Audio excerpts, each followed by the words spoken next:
Pues vamos a dar comienzo con la ayuda de Dios, el tiempo, con la palabra en este domingo, nuestro sermón dominical. Y después de haber saludado al grupo, a los hermanos, la iglesia aquí presente, donde estamos congregados hoy, también aprovechamos para saludar a aquellos que nos siguen a través de, en una manera telemática y, como no, a nuestros hermanos de Ferrol y de Santiago, que tantos domingos han compartido con nosotros tiempo aquí, pero por las circunstancias que vivimos, pues normalmente pues nos siguen en una manera telemática a través de nuestra plataforma de YouTube. Y también a todos aquellos que en este momento estén conectados, pues nuestro mejor deseo en Cristo en este tiempo, en esta mañana, en el tiempo con la palabra. Que Dios nos bendiga. Vamos a abrir de nuevo en el capítulo 2 de Levítico.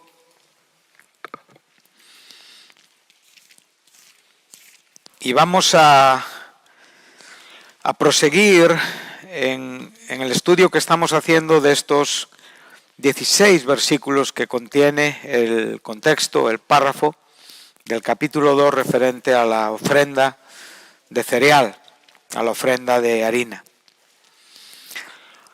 Hemos podido avanzar y hemos podido estudiar, interpretar juntos, gozarnos, sin que nos quepa la menor duda de que realmente estas ofrendas, no solamente estas, sino otras muchas, son un tipo de Jesucristo en todo lo que es su vida, desde su nacimiento hasta su muerte y su resurrección.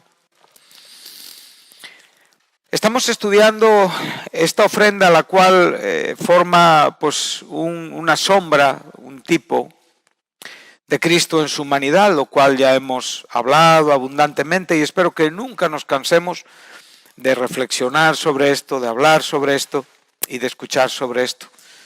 Gran doctrina, gran ejemplo para nosotros, los que queremos andar siguiendo las pisadas de Jesús, cómo era el carácter de nuestro Señor, al cual debemos y tenemos que parecernos. No es una opción, no es una sugerencia, es un mandamiento, es una obligación. Debemos de andar como Él anduvo, en todo lo que Él es.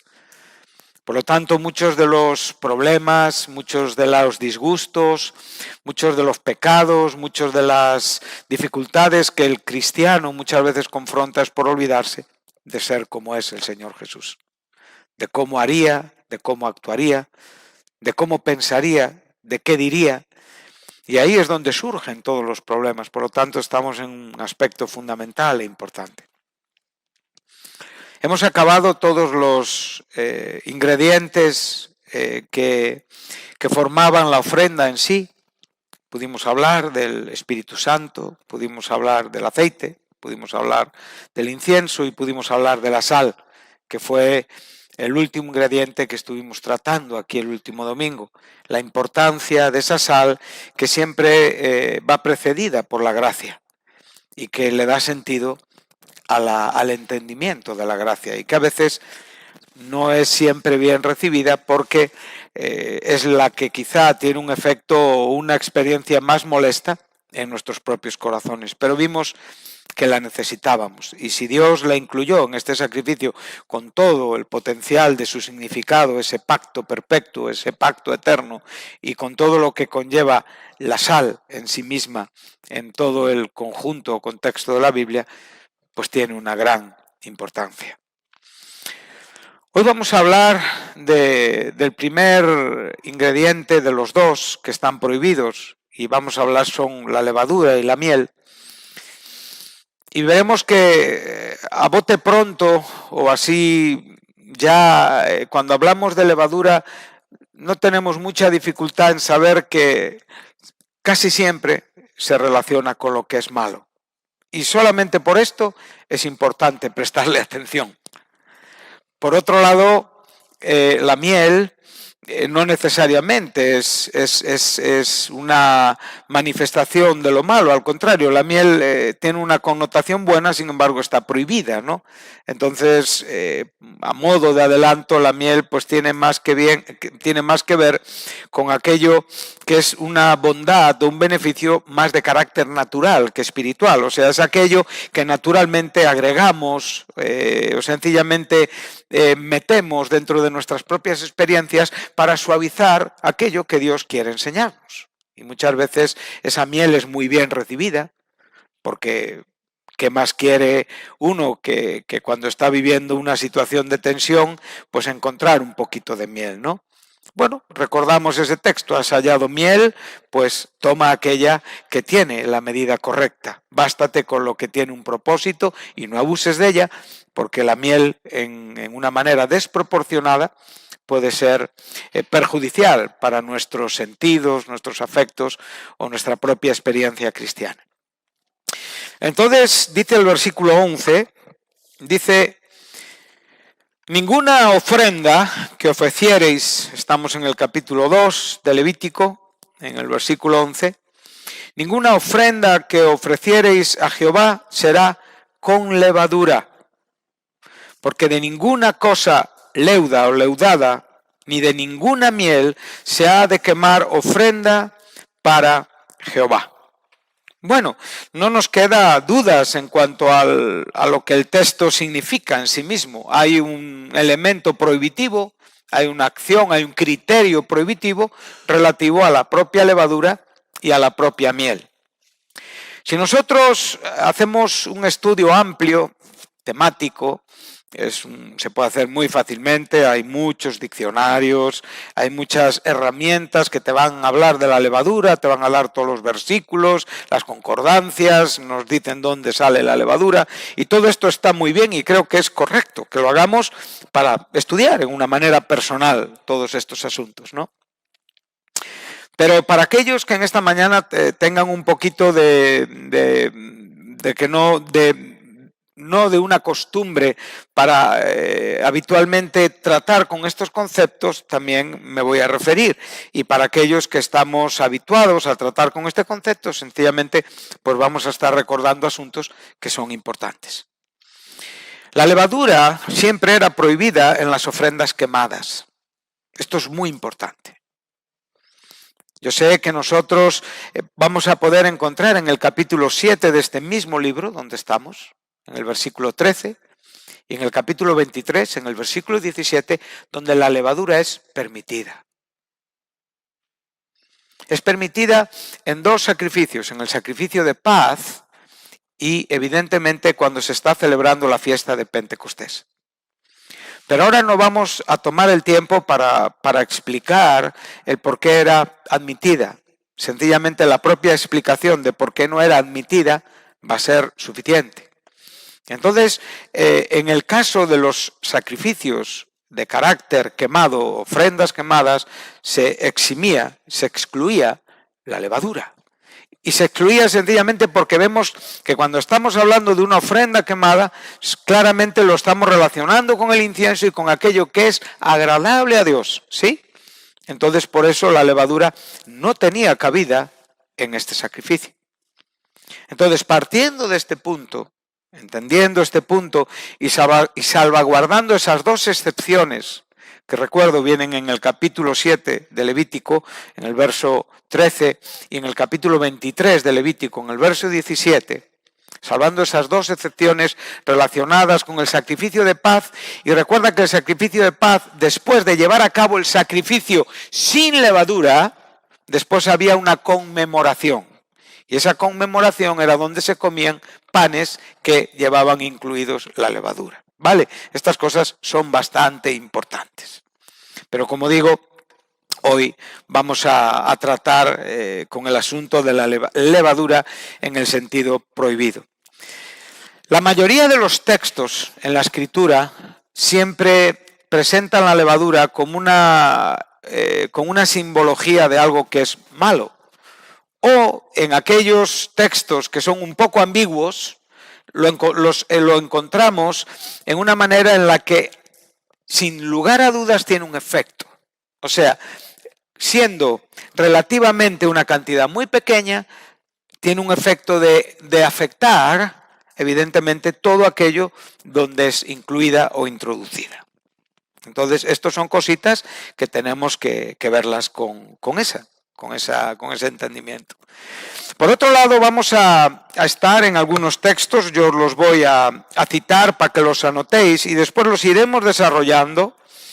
Estaremos en Mateo 16:6, formando un paralelismo con un evangelio sinóptico, o sea, hablando de un mismo tiempo, en Marcos 8:15, y en otro texto con significado parecido, pero en una ocasión diferente, en Lucas capítulo 12, versículo 1. Entonces, aquí nosotros tendremos, digamos, el asentamiento de aquello que estamos queriendo decir acerca de la levadura en su propio significado aplicado para los cristianos, también en el Nuevo Testamento. Veremos las palabras de Jesús. También podremos ver las propias palabras de Juan en el libro de Apocalipsis. Y también podremos ver y concluiremos con las palabras del apóstol Pablo, lo cual me parece que son 3 criterios que debemos de considerar.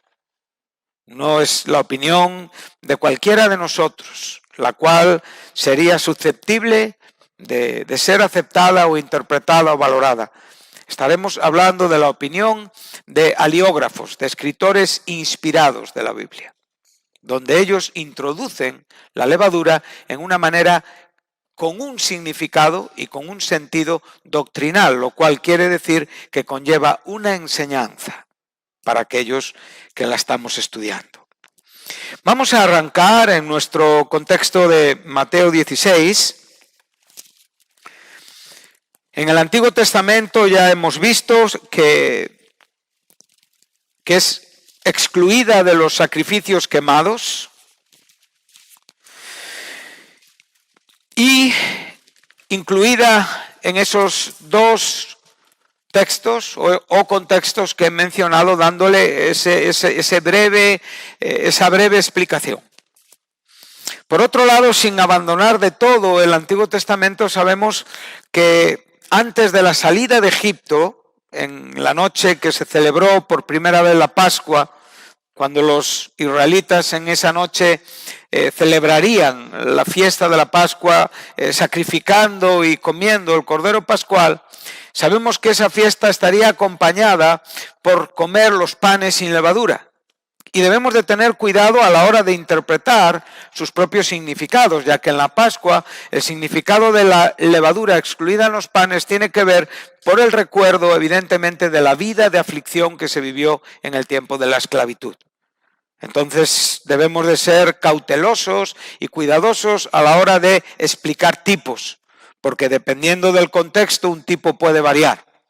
Entonces esto requiere diligencia y requiere cuidado, requiere tener un bisturí preciso, espiritualmente hablando, para poder extraer el significado adecuado a lo que estamos leyendo.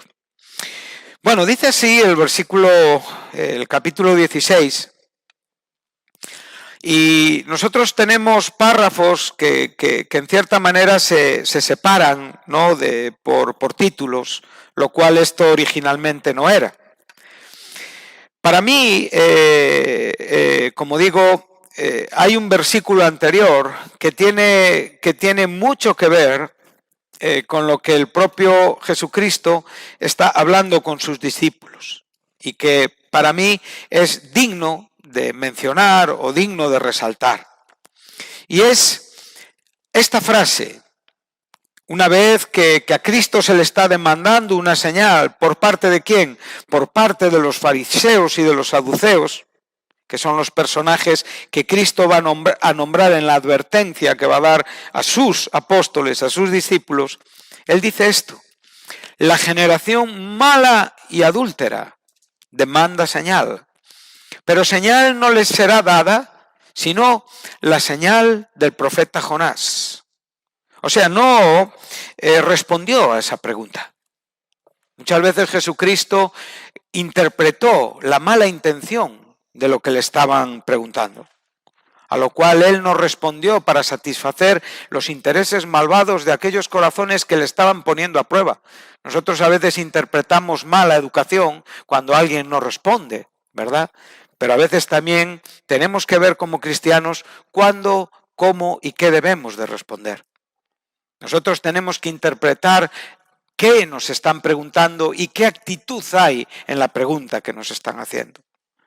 A veces una respuesta a una pregunta que no es de un corazón limpio, en muchos casos impulsada por mecanismos espirituales que no son buenos, un cristiano debe de guardarse de responder, porque igual nos podemos ver confrontando o discutiendo con un espíritu. Y los espíritus, evidentemente, no son doblegados por nuestra manera de hablar ni de razonar. Los espíritus solamente son doblegados en el nombre de Jesucristo. A veces, por buena voluntad, por una forma un poco inocente, ingenua, por nuestra parte, por mi parte, muchas veces a lo largo de mi vida cristiana, trato de arreglar cosas, pero realmente con el tiempo me doy cuenta de que son asuntos espirituales. Yo una vez tuve un sueño que me habló. No soy una persona muy dada a soñar, ni a hablar de mis sueños, pero curiosamente en un tiempo de mi vida donde estaba muy turbado, muy aplastado, veía peligrar no solamente la propia vida tranquila o plácida, ¿no?, del desarrollo de mi propio ministerio. Y en ese momento buscaba soluciones, explicando, hablando, y de repente en ese sueño yo pude ver una situación donde Dios llevó mis ojos a que lo que detrás de esa situación estaba siendo impulsado y cargado eran mecanismos espirituales de maldad. A lo cual yo entendí perfectamente que yo no me estaba enfrentando a personas, ni a hermanos. Sencillamente había acciones espirituales que estaban trastocando, estaban trastornando, estaban desequilibrando mis entendimientos. Por lo tanto, lo primero que tenemos que entender es que a la hora de responder debemos de interpretar quién está preguntando y cuál es la actitud de la pregunta que nos están presentando, para no responder en una manera inapropiada, para no tener prisa a la hora de hablar, ¿sí? Sino tener un énfasis en lo que estás oyendo para poder comprender lo que oyes. Jesús dice claramente, no hay más señal que la que ya han visto como tipo, cuyo Cristo es el antitipo de Jonás cuando estuvo 3 días en la barriga del pez. Esta es toda la señal. Bueno, aquí, sin ir más allá de donde debemos, tenemos que pararnos y reflexionar.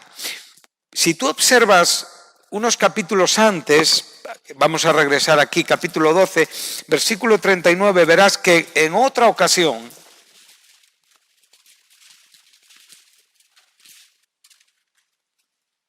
sucede exactamente lo mismo. Y Cristo responde exactamente lo mismo. A veces juntamos todo y lo metemos todo dentro del propio argumento interpretativo, pero estamos hablando de 2 ocasiones diferentes cronológicamente dentro de un mismo evangelio, ¿no? Por lo tanto, estamos hablando de 2 momentos diferentes. Y curiosamente, los personajes son los mismos. Y le están pidiendo y le están demandando a Jesús, ¿qué? Respuestas a sus perniciosas preguntas. ¿Entendemos la palabra pernicioso? O sea, pernicioso, su significado es algo que está cargado de mucha maldad. O sea, cuando una persona tiene una actitud perniciosa es porque está actuando cargado de mucha maldad. Entonces, Jesús está interpretando esta maldad y le da exactamente la misma respuesta. La generación mala y adúltera no va a tener más respuesta que la señal de Jonás. Hay veces que insistimos con muchas cosas. Hay veces que parece que doblegamos nuestros instintos, parece que las aguas se calman, pero nos volvemos a rearmar, ¿verdad? Y buscamos de Dios respuestas cuando Dios de nuevo quiere agotarnos. Quiere decirnos, por favor, cual Moisés, en su último ruego, permíteme entrar en la tierra. Y Dios le dice, basta ya.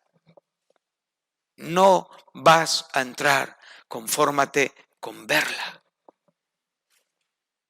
Estamos hablando de la pregunta más santa, más buena, mejor intencionada a la que Dios responde con un no rotundo.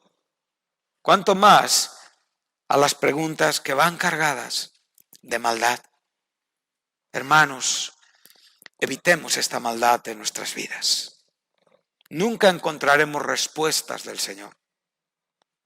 Al contrario, iremos afectando nuestra mente y nuestro corazón y realmente no avanzaremos, no maduraremos, no creceremos espiritualmente porque lo que estamos preguntando no es importante y no es que no sea importante, sino que Dios claramente está diciendo, no tienes un buen corazón en esto. Que Dios nos dé ojos y luz para ver nuestras intenciones. Y si de alguien te tienes que preocupar, no es del que tienes al lado, es de ti. Porque Dios lo que está demandando es de ti. Al que tienes al lado, Dios le demanda a él. Pero preocúpate de ti. Y preocúpate de aquello que carga tu corazón. Amén. Entonces, una vez que está dejándonos claro, y ahora observa esa generación mala y adúltera. O sea, las palabras que califican a esta generación no pueden ser peores. Entonces esta generación nosotros la tenemos que ubicar dentro de un tiempo, del cual si tenéis paciencia y si tenéis atención y si estamos juntos en el desarrollo del sermón, nos veremos que tiene mucho significado y mucho que decirnos y mucha información para el tiempo donde hoy estamos viviendo. La generación mala y perversa. Es esa generación que Cristo identificó desde su venida y hasta su segunda venida. Es la generación que realmente vive y existe dentro del presente siglo malo. Es muy importante esto. Claro que los hombres son malos desde que Adán cayó, sí, yo lo sé. Sé que la maldad de los hombres en Génesis 6 es terrible y que todo pensamiento y designios del corazón de los hombres es de continuo hacer el mal. Sé perfectamente que eso llegó a las propias narices, a las propias papilas, a las propias, los mecanismos olfativos de Dios. Y Dios dijo, no contenderá mi espíritu con el hombre por cuanto el hombre es carne y serán su existencia y serán sus días 120 años. Sé todo esto y que el hombre no es bueno desde que Adán cayó. Estamos hablando de otra cosa. Otra cosa que incluyendo la realidad de la maldad, Jesús está hablando en el tiempo en el que Él estuvo aquí. Y este tiempo es nuestro tiempo, hermanos. Este tiempo es lo que la Biblia llama los postreros días. Los días malos, el presente siglo malo. Y una generación que vive y ocupa este tiempo, de la cual nos tenemos que guardar y en la cual no podemos participar si somos hijos de Dios. Esto tiene que pesar en nuestros corazones y cuando nosotros ahora tenemos este asunto ya un poquito ajustado, identificado, entonces Jesús llega con sus discípulos al otro lado. A veces en la vida parece que 24 horas han solucionado todo lo que quedó en este lado. A veces sencillamente un espacio de tiempo, una separación de horas, parece que es la solución a aquello en lo que el Señor nos está enseñando. Pero la realidad es que Jesús no zanjó el tema cuando terminó de hablar con los fariseos y cuando sus propios apóstoles le vieron responder que no había más respuesta que la propia señal que ya Jonás había dado, estando 3 días en el vientre del pez. Por lo tanto, ¿cuál era la señal? Jonás, no, el propio cumplimiento que Cristo era de esta señal. Digo, yo soy la señal, dijo Jesús. Y no hay más respuesta. Pero el problema es con la generación mala y adúltera. Porque esa generación mala y adúltera iba a rechazar a Jesús. Y Jesús es muy consciente de lo que está pasando. Cristo es muy consciente. Y cuando llega del otro lado, ahora ¿quién está con él? Los suyos. Son los suyos los que están con él. Bueno, podía hablar de otras cosas, ¿no? Podía decir, bueno, pues esto ya quedó, ya aprendimos, pero ahora él va a ver a los suyos y ¿qué les va a decir? Que no sean como esas personas que le preguntaron por esa señal. Entonces, cuando alguien te dice que no seas, está dándote una lección, está dándote un entendimiento de que la posibilidad de poder ser existe. A lo cual tú tienes que ser muy respetuoso y yo tengo que ser muy respetuoso y tengo que ser muy humilde porque yo puedo incurrir o venir a tener la misma actitud que estos fariseos y saduceos. Y es el propio Jesucristo que mirando a sus discípulos les dice, y usa 2 verbos, mirar y guardarse, subráyalos. O sea, tienes que mirar, tienes que realmente observar con detenimiento. No estamos hablando de ver, de echar una miradita superflua. No estamos hablando de echar una mirada que realmente no tenga a vista de águila, ¿verdad? Donde realmente vemos desde lejos muchas cosas, pero no identificamos nada. Necesitamos ver una mirada profunda, incisa, exhaustiva, escrutadora, escudriñadora, una mirada real a nuestras propias vidas para guardarnos de la levadura, que es una posibilidad en la vida de cualquiera de los que estamos aquí en esta mañana. Lo cual va a afectar a nuestra vida, a nuestra dedicación, a nuestro servicio, al olor grato que podemos producir para el Señor, al desarrollo de la guianza del Espíritu Santo, de la llenura del Espíritu Santo. La levadura en nuestros corazones va a traer efectos destructivos y tremendamente dolorosos y perjudiciales para nuestro bien espiritual. Jesús está usando 2 verbos que nos hablan de la importancia. Muchas veces el verbo mirar, oreo, y muchas veces el verbo guardar están juntos para no perder nuestra recompensa. Para no desviarnos de nuestro itinerario, de nuestro camino. Para estar en la senda estrecha y no para caminar por el camino ancho. Para andar por ese camino angosto y tener la vida de Jesucristo en nuestros corazones enseñándonos diariamente.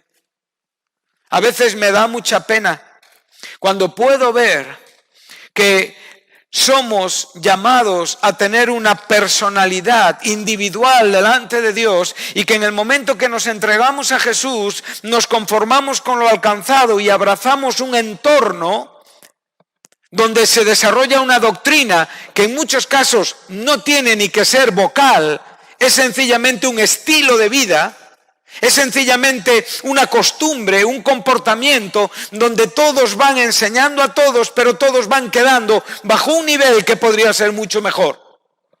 Y ahí es donde tú tienes que salir de esa somnolencia, hermano, donde vives. Y entender que tú no puedes vivir bajo el peso de una costumbre que te rodea. Porque en el fondo es la propia conveniencia la que me acomoda ahí. Pero el Señor quiere que tú vivas una experiencia mucho más espiritual de lo que estás viviendo. Mucha gente está muy contenta porque a veces en los entornos donde vivimos se dicen, buen chaval, buena persona, qué bien ha dado ya su vida a Jesús. Pero ¿qué de su crecimiento? ¿Dónde está su vida espiritual? ¿Está progresando? Esa es una buena pregunta. Y Jesús lo que le está diciendo a sus discípulos es, si queréis progresar, si queréis crecer, si realmente queréis madurar, tenéis que guardaros de esta levadura. Y mirar que esta levadura no esté en vuestros corazones. La levadura es algo muy imperceptible. Es una medida muy pequeña de algo que entra en nuestro propio corazón y que culmina afectando toda nuestra vida. Cuando Dios habló con Josué, cuando Dios habló antes con Moisés y les habló de la tierra que tenían que conquistar, que era la Canaán, la tierra de la promesa, la Canaán terrenal, muchas veces os he dicho que Canaán no solamente es un tipo de la tierra que esperamos, el cielo, sino también es un tipo de nuestra carne, que tiene que ser conquistada. Cual Israel conquistó Canaán, Cristo tiene que conquistar nuestra vida. Y en medio de ese lugar había diferentes tribus. Y ahora no voy a hablar a los países o a lo que estaba rodeando perimetralmente o externamente esa tierra. Voy a hablar a la tierra interior, a lo que tiene que ver con mi vida, con mi persona y con tu persona. Y ahí había diferentes tribus. Unas más potentes, más poderosas, más fácilmente detectables y fácilmente aborrecibles. Pero había una muy interesante que se llamaban los fereceos. ¿Sabéis qué significaban esta tribu? Los de los pueblos pequeñitos. Esos nunca fueron echados de ahí. Y cuando tú lees el capítulo 33 de Números, en el versículo 55, no vayas ahí, anótalo solamente.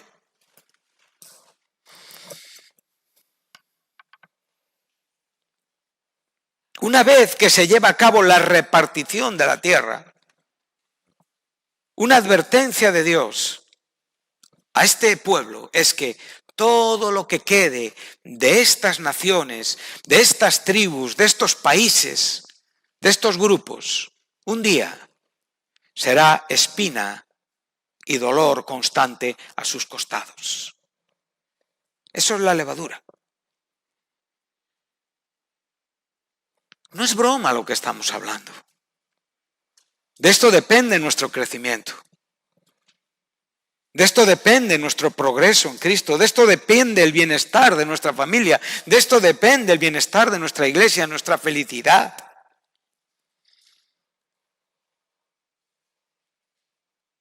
Qué curioso, ¿verdad? Los pueblos pequeñitos, aquellos que no se le presta atención, que diariamente están ahí, pero que sin embargo nunca los corregimos.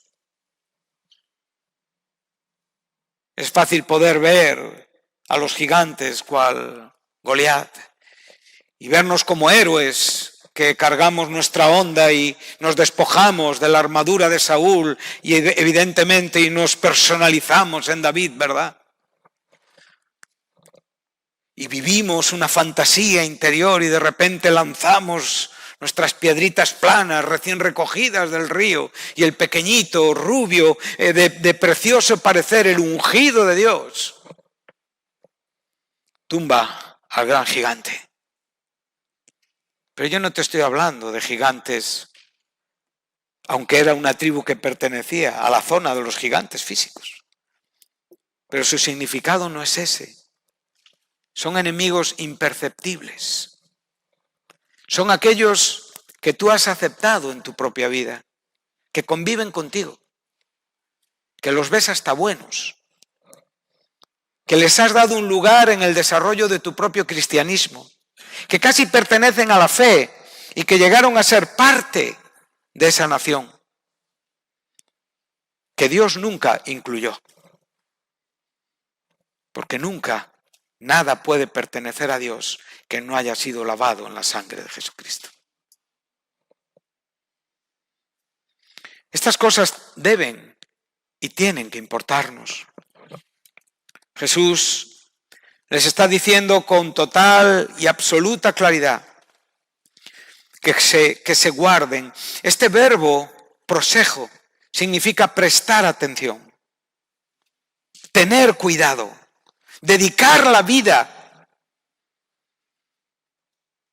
Guárdate. Dedica tu vida a mirar y a guardarte de la levadura de los fariseos y de los saduceos. Ya notaba esta mañana, en el Nuevo Testamento hay, en los evangelios tenemos 3 levaduras fácilmente identificables, ¿no? La de los fariseos, la de los saduceos y la de Herodes. No tenemos mucha dificultad en poder interpretar sus significados. Sabemos quiénes eran los fariseos. Eran aquellos que tenían un estricto cumplimiento, sentido de la obediencia a la ley.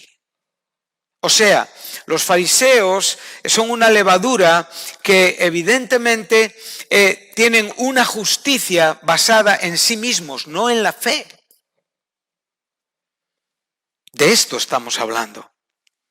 Cuando yo me comporto desde una justicia propia, desafío todo lo que tengo enfrente. Y siempre concluyo con mi propia razón. ¿No? Esto es un tipo de levadura. Esto podrían ser las personas que se jactan muchas veces de un conocimiento bíblico en el cual podemos incurrir cualquiera, personas que pueden llegar a entender o pensar que comprenden todo. Esto no es un desprecio a los que con buen corazón y con un deseo desean aprender, estudiar, desarrollar, manifestar una buena relación con las Escrituras. Los fariseos no manifestaban una buena relación con las Escrituras porque Jesús les dijo: vosotros erráis entendiendo las Escrituras. Lo único que encontraban en las Escrituras era su justificación. Esto es una levadura terrible, terrible. La otra levadura es el polo opuesto, que son los saduceos. Son curiosamente siempre puestos juntos, pero los saduceos eran personas que no compartían la ley en el sentido de todo lo que la ley era en el Nuevo Testamento, en los tiempos de Jesús. Solamente compartían el Pentateuco. No excluían excluían los escritos proféticos y todas las demás cosas que también formaban parte de lo que entendemos por ley cuando hablamos de la totalidad de la Escritura en el tiempo de Jesús. Entonces ellos únicamente se aferraban a lo que el Pentateuco enseñaba. Pero después eran librepensadores. Eran personas que cristianamente las podemos ver hoy. Y me puedo ver y te puedes ver. O sea, ¿a dónde llevas tu mente? A veces la libertad física es una cosa y la libertad mental es otra. Muchas veces nosotros con la mente transgredimos lo agradable a Dios, pero mucho. Y nos damos ciertas libertades y evidentemente ciertos espacios que no son agradables a Dios y que después redundan en el propio efecto de tu vida, ahí donde tú organizas tu propia agenda y tu propio plan. Los saduceos eran así. Eran personas escépticas, muy libres en sus pensamientos, totalmente contrarios a los fariseos, pero que sin embargo juntos formaban una doctrina en contra de Jesús. Y Jesús no está hablando de 2 levaduras, está hablando de una levadura. Y la otra levadura es la que encontramos en el texto que es paralelo, que viene en el capítulo 8 de Marcos, verso 15, donde ahí se incluye a los herodianos, la levadura de Herodes, lo cual es el mundo, el carácter mundano, el mundanismo. Entonces, estas tres formas de levadura tienen que enseñarnos algo de lo que nos tenemos que guardar como creyentes. Amén. Curiosamente, ya dando fuerza a esta expresión, no vamos a seguir, porque después los propios discípulos mostraron que su forma de entender las cosas era que Jesús les había hablado porque no habían traído pan, pero no era ese el caso. Jesús les estaba advirtiendo de aquello que ya venía advirtiendo y que tenía que ver con el asunto anterior. Porque en el 11, observa, Jesús les dice, pero no entendéis que no fue por el pan que os dije que os guardaseis. Y en esta segunda respuesta de Jesús, ellos lo entendieron. Sencillamente se dieron cuenta, aparcaron la idea del pan y entendieron que lo que Jesús les había dicho que era que se guardaran ¿de qué? De la doctrina. Entonces aquí ya sabemos lo que Jesús quería decir con levadura. ¿Qué es doctrina? Doctrina es enseñanza. ¿Y de qué estamos hablando? La enseñanza es aquella que yo a mí mismo me aplico y que yo mismo desarrollo. Y aquí lo que se nos está diciendo es que miremos y guardemos nuestras vidas de no ser afectados ni en una manera doctrinal, ni en ninguna otra manera, por una levadura que traiga daño a nuestro crecimiento espiritual. Amén. Vamos a Lucas para ir avanzando y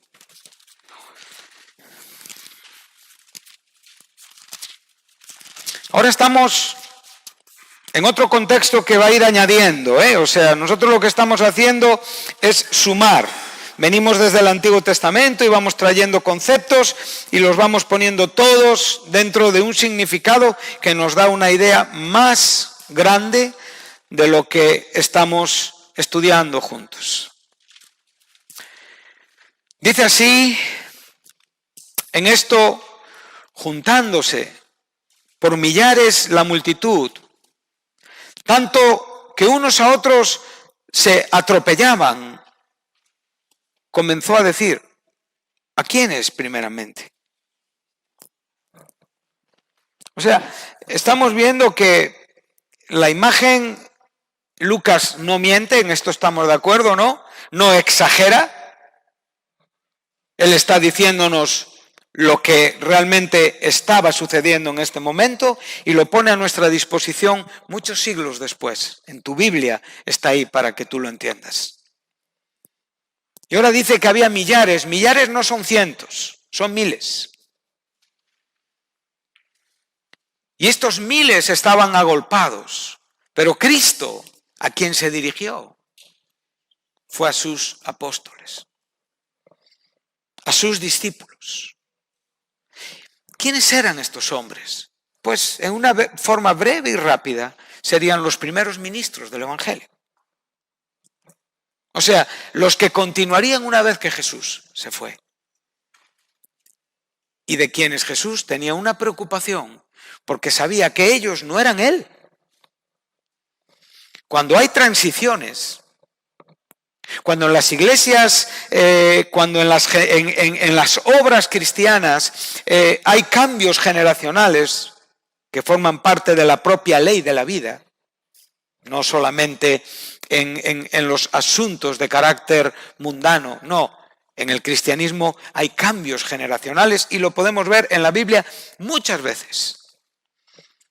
Lo importante es que realmente las personas asuman su responsabilidad para comportarse no siendo otra persona que nunca serán, sino siendo aquello que tienen que ser en Cristo Jesús.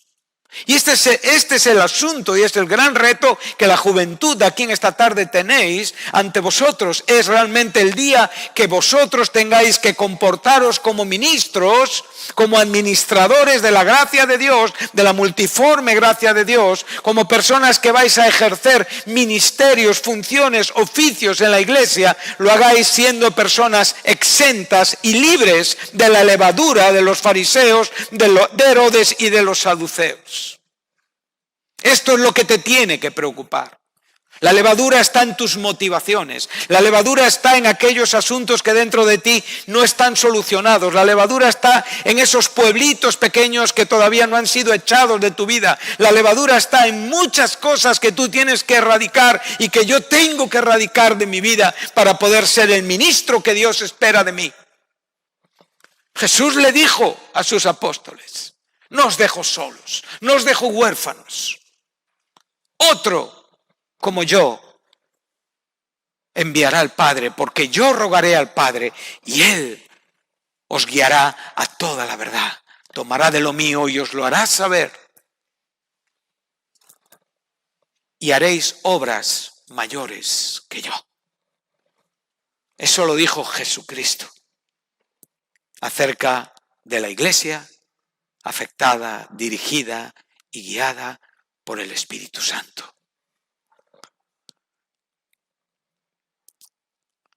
Si estos argumentos no te preocupan, entonces preocúpate. Si no tenemos una sensibilidad para valorar lo que con tanta claridad en la Escritura está para nosotros, entonces hay que revisar si cabe más profundamente. Pero lo que está claro es que estos ministros tenían que estar exentos de la levadura de los fariseos. Observa, una vez que Cristo dirige su mirada hacia ellos, dice: guardaos de la levadura de los fariseos, que es la hipocresía. Antes era la doctrina y ahora es la hipocresía. La hipocresía es el comportamiento que no va de acuerdo a lo que en ese momento estamos sintiendo dentro. Eso es hipocresía. Muy sencillo. Es una actuación teatral, exhibiendo y manifestando unas maneras de pensar que no son las que realmente tú vives dentro. O sea, estás siendo otro por fuera diferente al que eres dentro. Eso es lo que significa. Viene del término actor de teatro. Es bien sencillo de entender. Podemos equivocarnos, pero, por favor, expresa lo que sientes, porque es la única manera de corregirlo. Pero si lo que estás diciendo es lo contrario a lo que estás sintiendo, en cierta manera nos estamos comportando hipócritamente. Y si tenemos que ser corregidos, que seamos corregidos.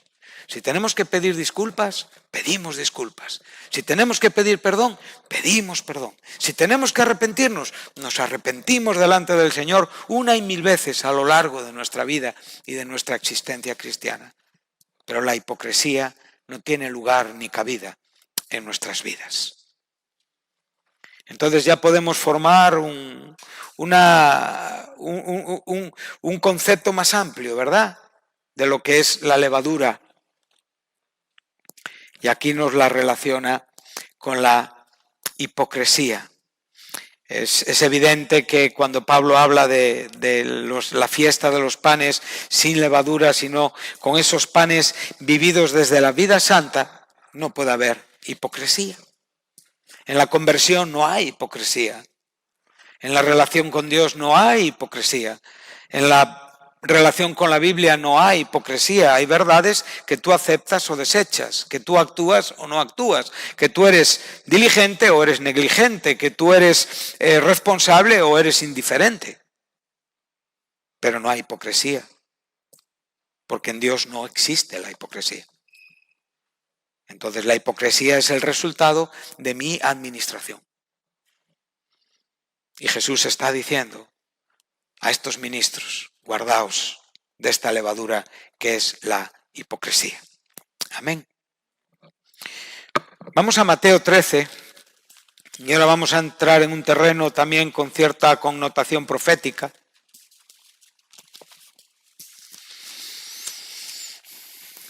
El contexto del capítulo 13,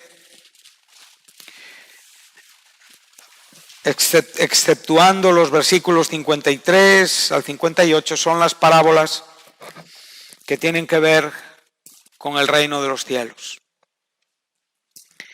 Y ahora vamos a adentrarnos en un terreno delicado y vamos a tener mucha sensibilidad y mucho cuidado a la hora de poder explicar lo que aquí nos encontramos.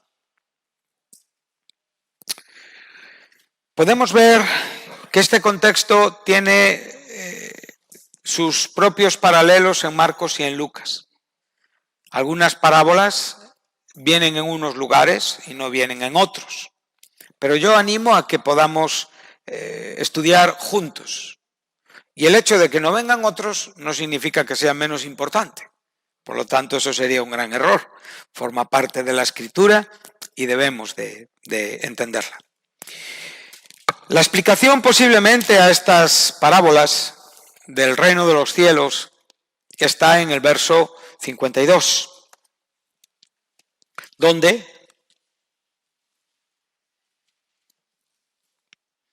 Jesús concluye: ¿habéis entendido todas estas cosas? ¿A quién se está refiriendo? ¿A quién le hace la pregunta? A sus discípulos, ¿no? Ellos respondieron: sí, Señor. Y él les dijo: por eso todo escriba docto en el reino de los cielos es semejante a un padre de familia que saca de su tesoro cosas nuevas y cosas viejas. Por lo tanto, estas cosas nuevas y estas cosas viejas y este escriba docto que está sacando de su tesoro tiene que ver con todo el conjunto de las parábolas que estamos viendo en este contexto. ¿Cuáles serían evidentemente las cosas nuevas? Pues sería la parábola del sembrador, la del trigo y la cizaña, la de mostaza y la de la levadura. Y las que tienen que ver con las cosas viejas tienen que ver con la red, con la perla y con el tesoro. Eso a modo de información un poquito general, pero bastante importante, ¿no? Entonces, hemos visto que esta respuesta ya nos está dando una idea de lo que aquí estamos estudiando. No vamos a poder hablar de todas, vamos a hablar de aquella que tiene que ver con el término que es la levadura. Entonces vamos a ir al versículo 33. Pero no sin antes decir que la de semilla de mostaza y la de la levadura en cierta manera forman una verdad que nos lleva en dos direcciones, pero viniendo a decir muchas cosas similares, ¿no? Entonces dice así el Señor Jesús: otra parábola le refirió diciendo: el reino de los cielos es semejante al grano de mostaza que un hombre tomó y sembró en su campo, el cual, a la verdad, es la más pequeña de todas las semillas, pero cuando ha crecido es la mayor de las hortalizas y se hace árbol, de tal manera que vienen las aves del cielo y hacen nidos en sus ramas. Otra parábola les dijo: el reino de los cielos es semejante a la levadura que tomó una mujer y escondió en 3 medidas de harina hasta que todo fue leudado. Soy consciente que estamos ante contextos que tienen doble interpretación en el propio criterio de los cristianos a lo largo de la historia de los que han predicado el Nuevo Testamento. Evidentemente, el contexto más tradicional es aquel donde realmente ven en la semilla de mostaza y en la levadura algo que tiene que ver con la iglesia. Realmente la iglesia es algo muy pequeñito. Evidentemente la iglesia llega a crecer y llega a afectar toda la sociedad y los pajaritos vienen a albergarse y a alimentarse de ella. En la misma manera, siguiendo esta idea interpretativa, nos podemos encontrar con la levadura. La levadura, pues evidentemente tenemos la harina, la cual siempre es significativa y tipifica lo bueno, y en esto ya no tenemos dudas porque tenemos ya mucho estudio avanzado en cuanto a la propia harina. La mujer, no vamos a entrar en algunas valoraciones atrevidas o que quizá pasen la raya de la interpretación o incurrir en una espiritualización indebida, y la levadura es el elemento que realmente afecta a la harina y llega a alcanzar toda la harina. O sea, no hay una parte de la harina que no está afectada por la levadura. De otra manera tenemos el misterio y tenemos el reino de los cielos. ¿Qué es el reino de los cielos? Esto es algo importante a la hora de poder interpretar las propias parábolas. El reino de los cielos, nosotros lo podemos ver, el reino de Dios, el reino de los cielos, lo podemos ver en diferentes maneras.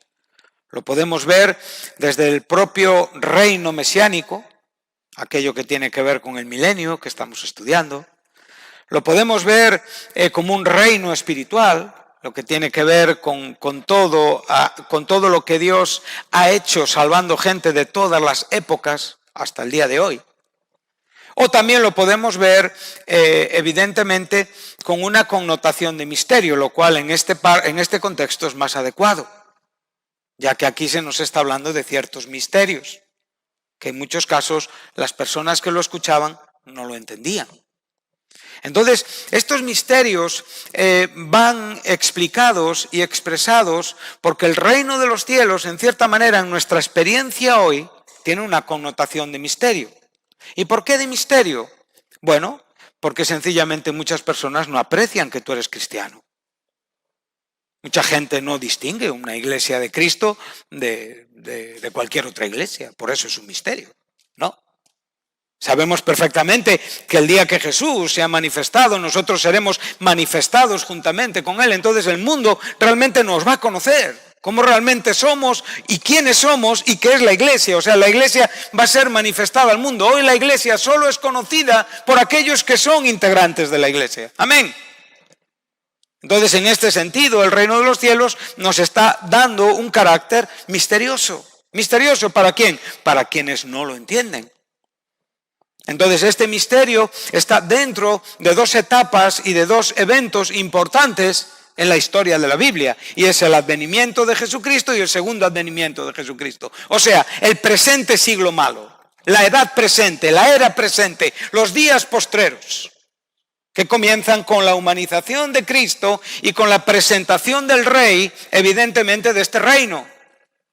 Y con toda la propia connotación amplia de todo lo que este reino significa y representa, y que si Dios nos ayuda, en la escatología estudiaremos. Pero ahora lo que estamos viendo es que aquí tiene una connotación ministerial. Lo vemos desde los primeros momentos.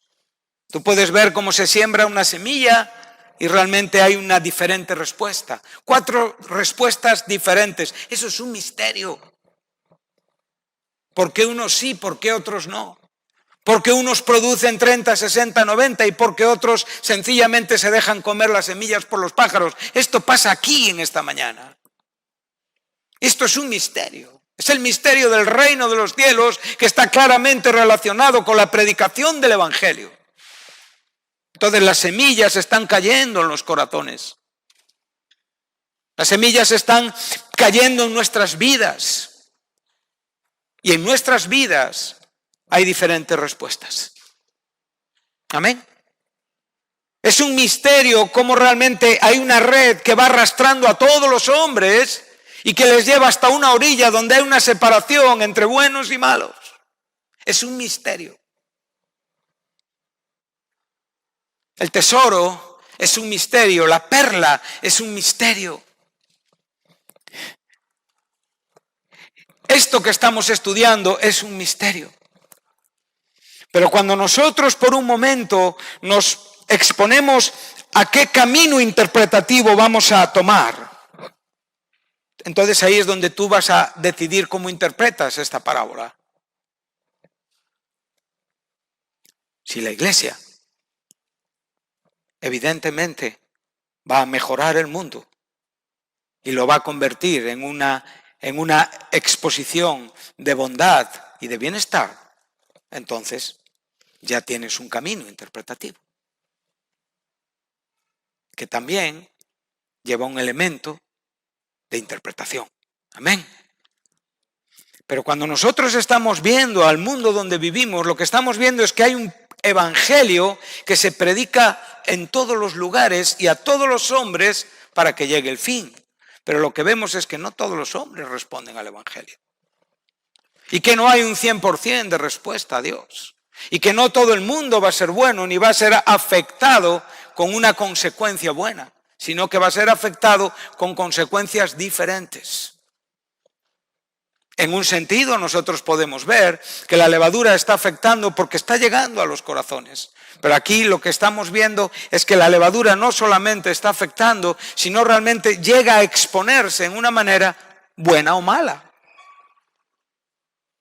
Y ahí es donde tenemos que tomar una decisión. Si todo lo que hemos encontrado en la Biblia acerca de la levadura es negativo, porque vamos a ser ambiguos cuando nos encontramos con otros textos. No es importante entender que dentro de lo que es el reino de los cielos, en cuanto al misterio del reino de los cielos, haya gente mala, la ha habido siempre. Más que nunca, evidentemente, lo que hoy en muchos lugares se llama iglesia no se corresponde con una iglesia bíblica. Por lo tanto, estamos viendo que en este sentido también tenemos otra interpretación. Y es que la levadura actúa desde dentro y evidentemente el sistema se llega a establecer en esa hortaliza que siendo muy pequeñita y pudiendo tener, porque para Jesús nunca fue un problema ser muchos o pocos. Él claramente dice que un grupo bien pequeño puede tener un efecto muy grande. Pero aquí lo que estamos viendo es que esta planta crece y llega a albergar pájaros. Y los pájaros, unos versículos anteriores, nos enseñan lo que es la actividad de Satanás. No, vienen a robar la semilla. Y en este caso vienen a establecerse, a encontrar abrigo. ¿Os acordáis de la levadura de los fariseos? De los saduceos, de Herodes. Echar una mirada al mundo hoy y verás que vamos camino donde va a ser difícil diferenciar la iglesia de un sistema político, la iglesia de un sistema social. Porque vienen tiempos donde hay una unidad espiritual de maldad que claramente va a tener un control sobre el mundo. Y esto es una verdad que ya estamos enfrentando. Tratarán de robarnos lo nuestro. Serán pájaros que vendrán a quitar de tu corazón las semillas de la verdad de Dios. Quizá ese día sabremos lo que cuesta seguir a Cristo, lo que significa tener fe en Cristo. Quizá en ese día ya no serán las historias de Policarpo o de Jesús o el martirio de Esteban, será tu propia experiencia en este mundo, porque esos días llegan a esta tierra. Y yo no sé si estamos preparados. Yo no sé si nos estamos dando cuenta de que el mundo está acondicionándose para vivir momentos de terrible persecución y de terrible obstrucción y de terrible presión a la fe cristiana. Entonces, cuando podemos ver este asunto, también podemos ver este otro lado interpretativo. Sí, os he dado los dos lados. Ahora tú debes de decidir. Este otro lado interpretativo es realmente la doctrina que tiene que ver con la levadura que se amasa en las tres medidas y que afecta a toda la masa, y los pájaros es lo que viene de fuera a sentarse dentro. Va a haber una unidad espiritual, como la hubo años atrás, la habrá en un futuro. Lo religioso, lo político, lo social, se van a unir contra Cristo. Lo hicieron en el Calvario, lo hicieron en Jerusalén, cumpliendo el Salmo 2, y lo van a hacer con mucha claridad, no dentro de mucho tiempo. Hoy solamente estamos empezando a percibir las olas del tsunami. Y claramente se nos enseña que cuando veamos cierto tipo de señales, entonces afirmemos nuestra vida, porque el tiempo está cerca. Ahora ya tenemos una idea de la levadura.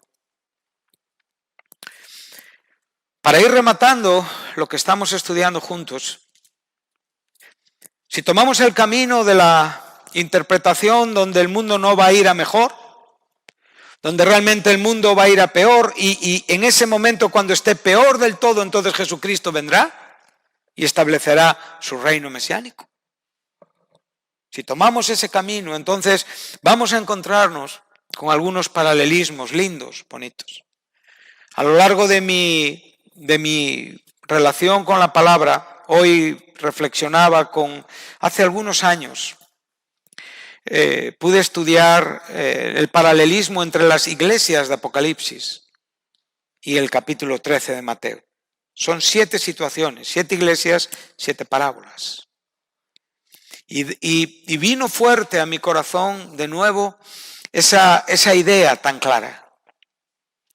Entonces quiero que me acompañéis a Apocalipsis 2 y ya vamos terminando.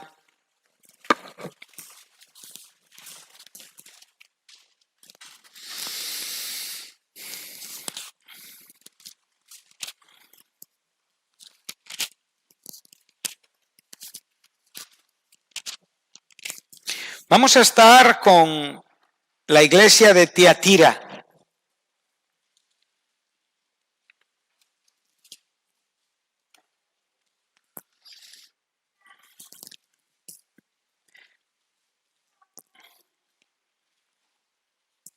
Lo primero que tenemos que entender es que estamos hablando de iglesias físicas, no estamos hablando de iglesias que no existían. Estamos hablando de iglesias que tenían un lugar físico en este mundo, en la actual Turquía. ¿Sí? Entonces, esta iglesia, evidentemente, se corresponde con una ciudad que hoy existe en Turquía, que es la ciudad, aquí la he anotado, de Akhisar. Esta ciudad existe hoy. Por lo tanto, el primer camino que tomamos es el de entender que cada mensaje va dirigido a cada iglesia y que cada iglesia es lo que es en el tiempo que existió. Amén. Esto es algo importante. Por otro lado, podemos encontrarnos un mensaje donde el mensaje a cada iglesia es un mensaje a la iglesia de hoy, lo cual evidentemente me parece perfectamente correcto, porque de cada iglesia nosotros sacamos palabra inspirada de Dios para corregir nuestro propio corazón y aquellas cosas que como cristianos debemos de mejorar. Y por otro lado también hay otra manera de estudiar y es poder ver a las diferentes iglesias en las diferentes etapas de la historia cristiana, lo cual también no me parece desdeñable en ninguna manera, ¿sí? Y hay quienes, evidentemente, en la propia interpretación de Tiatira, ven el tiempo de lo que se conoce como apogeo papal, lo que viene desde el siglo VII hasta el siglo XVI, desde el año 800 hasta el año 1517, que es exactamente el comienzo de la Reforma. Durante este tiempo, Roma, religiosa y políticamente, y estoy hablando de la doctrina católica, controla el mundo. Esa es una realidad. Esa levadura, esa pequeña plantita, llega a ser una planta que alberga con el paso de los siglos a naciones y naciones. Esto es una verdad histórica que nadie puede refutar. Y hasta el día de hoy podemos ver destellos de lo que fue el control papal en el mundo. Los papas gobernaban el mundo, religiosa, política y militarmente. Curiosamente, esta iglesia, su nombre, Tiatira, significa sacrificio continuo. Ese es el significado de esta palabra, Tiatira. Y si observamos en lo que han sido los estudios comparativos, lo comparan evidentemente con la parábola de la levadura. Es su equivalente en ese croquis comparativo, en ese diagrama que estamos presentando. Y dice así: esta iglesia se distinguió por la corrupción doctrinal. Dice, y escribe al ángel de la iglesia en Tiatira, verso 18, el Hijo de Dios. Aquí Cristo se presenta como el Hijo de Dios, diferente a como se presenta en los otros mensajes a las iglesias. El que tiene ojos como llama de fuego y pies semejantes al bronce bruñido. Dice esto: yo conozco tus obras, y amor, y fe, y servicio, y tu paciencia, y que tus obras postreras son más que las primeras. Verso 20.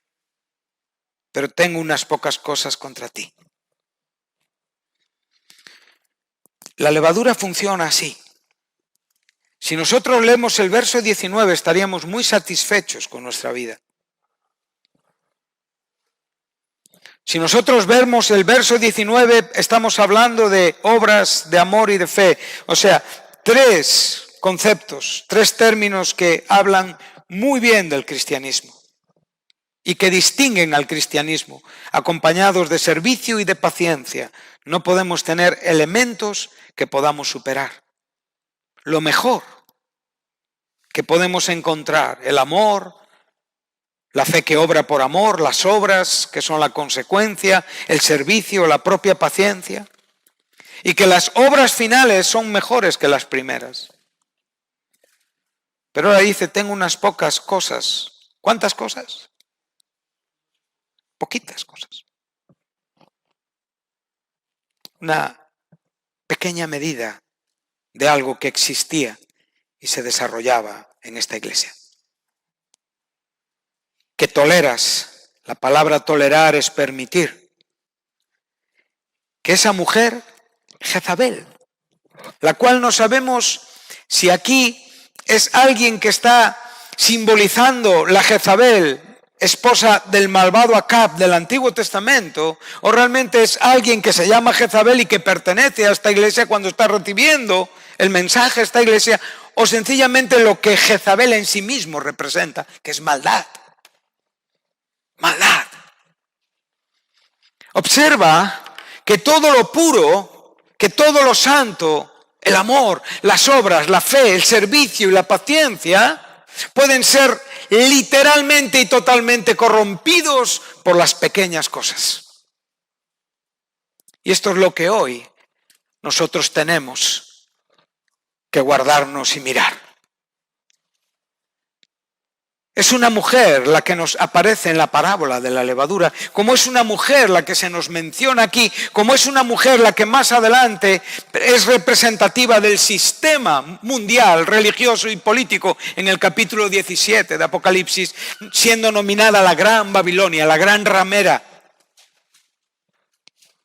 la mayor corruptora de la doctrina e influencia en el mundo, cargada por el propio diablo.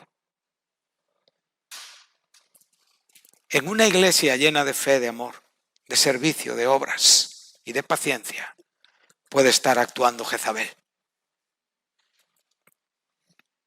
Esto es muy serio, hermanos. La levadura es muy seria.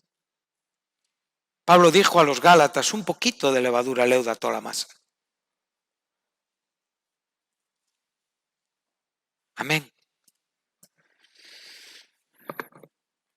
Esa mujer que dice ser profetisa, tiene actuaciones proféticas, tiene un ministerio de enseñanza y seduce a aquellos siervos del Señor y les seduce a fornicar y a comer cosas sacrificadas a los ídolos. O sea, observa una cosa, hermano, observa una cosa.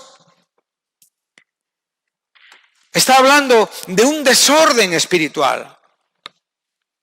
No estamos hablando literalmente, y podríamos hablar literalmente de la propia corrección que Pablo da a la iglesia de Corinto, amén, donde les enseña el desastre de los propios ágapes en la celebración de la mesa del Señor, que muchas veces se mezclaba todo lo que tenía que ver con el sacrificio a los ídolos. Aquí va mucho más allá. Tiene que ver con un comportamiento que no honra a Dios, que sencillamente se separa de lo que realmente, en lo que realmente Dios es glorificado, por causa de las pequeñas y pocas cosas que esta mujer está enseñando en esta iglesia. ¿Y quiénes son los que están siendo afectados? Los siervos del Señor. Mis siervos.